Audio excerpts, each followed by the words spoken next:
From Anshe Sfard Bethel Emeth Congregation, it's time to take 10 minutes for Torah with Rabbi Joel Finkelstein.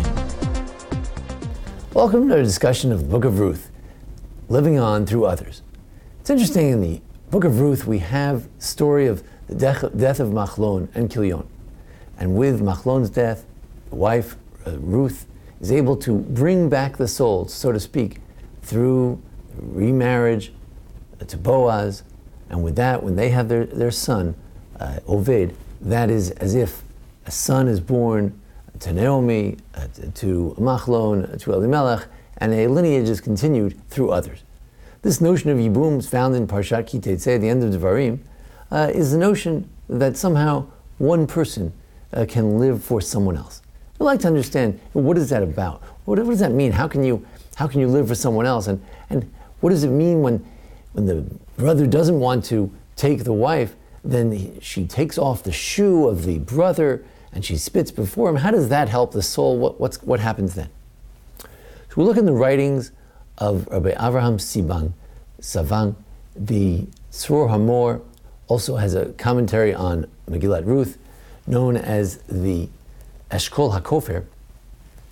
And there he writes something very interesting. He says, well, what is Yibum? What is this Levirate marriage? We take a woman who, as we say, Shenafsha Kshura b'nafsho, that she loves him, their souls are intertwined. The soul of the widow is intertwined with the soul of the deceased. And through her life, he says as follows. He says that Yitchaber im ota isha shnishara mimenu v'ahav ota k'nafsho v'hi gam hi ba'avat nafsha shafaruach hamet b'kirba. She sort of imbibed the spirit of that deceased husband in her, and therefore, since she loved him like her own soul, therefore when she has the new child, somehow there is a relationship between this new child and the deceased. Somehow he is still there through this woman who is sort of vicariously living his life. Now, usually it's human nature that the second husband would try to kind of push away that soul of the first husband. But in a beautiful marriage like this, where he's only doing it in order to bring about the reliving, so to speak, of the soul, he's not fighting. He's not fighting the soul of the brother who's sort of within this woman, but rather, on the contrary, he's allowing it to take place. That's the chesed.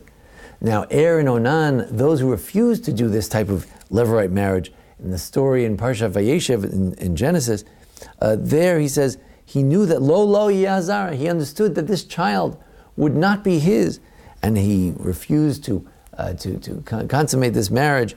And Leviltin Natan Zera L'Achiv, he didn't want to give that seed, didn't want to give that progeny, he didn't want to give that continuity to his brother. He didn't want to live vicariously through someone else.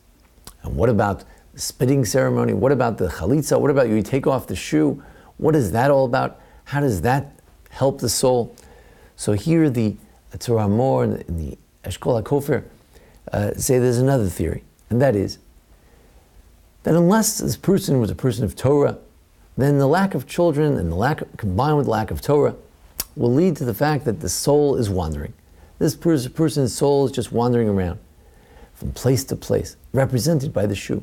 But by taking off the shoe, as we do at a shiva, God forbid, we also take off the shoe, as if to say that this soul was wandering, but now when we take off the shoe, somehow, I don't know all the mystical meanings of it, somehow this fixes that wandering soul that was wandering like with the shoes, and you take it off, and now the shoe is not wandering anymore, that soul is not wandering anymore, even with the act of chalitza, even with the act of, where there refuses to be a marriage, but somehow when she spits, she brings out that soul, she sort of a cathartic experience, his soul is still within her, and sort of symbolically, it's a little bit unusual kind of an interpretation, but he says that when she spits, the soul comes out.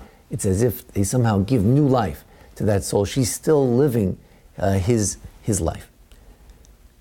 Based on this, if we understand, says the Torah more, in Devarim, there in Deuteronomy, when at the end of the Parsha, It talks about this concept of Yibum, of levirate marriage.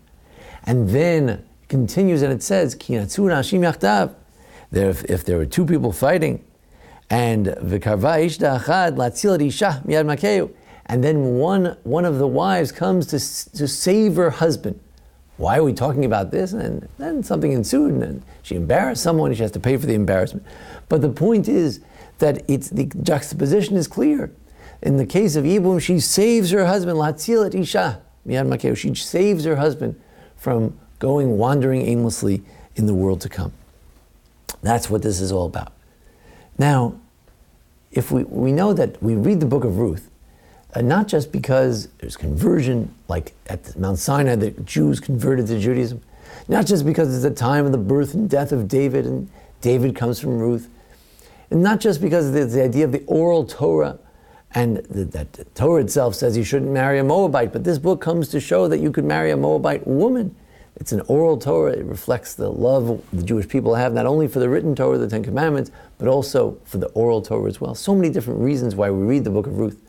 But one is because the Torah is totally chesed. Chol tivotei shalom, the whole Torah is peace and shalom and love. And therefore we read this book. But I'd like to add the following.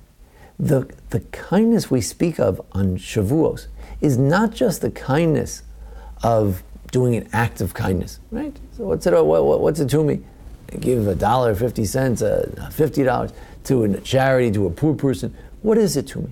How have I really given of myself? But to say that a woman is so attached to her husband that his soul is sort of still within her, and she maintains that connection to his life throughout the rest of her life. To say that a brother says, I really want this child for myself. I live for myself, but now I'm going to have to put that aside. I'm going to have to live for my brother. This is what the Torah is all about. Not just chesed, an act of charity, of an occasional act of kindness one to another. What the Torah is all about is living vicariously for others. To live your whole life for others. To live your whole life for the Jewish people. Sometimes a person gives their life for the Jewish people. Sometimes a person gives their life for their spouse, for the child, for the parent, for an old mother, for an old father. This is what the Torah is all about. It's about the ability of a person to sublimate their own needs and to almost live for the other person. This is the kind of kindness that's spoken about in the book of Ruth, the idea of Yibum, and this is the kind of kindness that the Torah expects and demands. This is what we're celebrating on Shavuot, the notion that a person can live beyond themselves to take on the spirit of someone else. This beautiful concept will hopefully help us have not only a happy Shavuot, a Chag Sameach, but also a meaningful one as well. Thank you for joining us here, our discussion of Shavuot, the book of Ruth. Join us for each week as we discuss the Parsha, the various holidays coming up. And thanks to Jason Lefkowitz, our producer. Thank you. This has been 10 Minutes for Torah with Rabbi Joel Finkelstein. To learn more, visit ASBEE.org.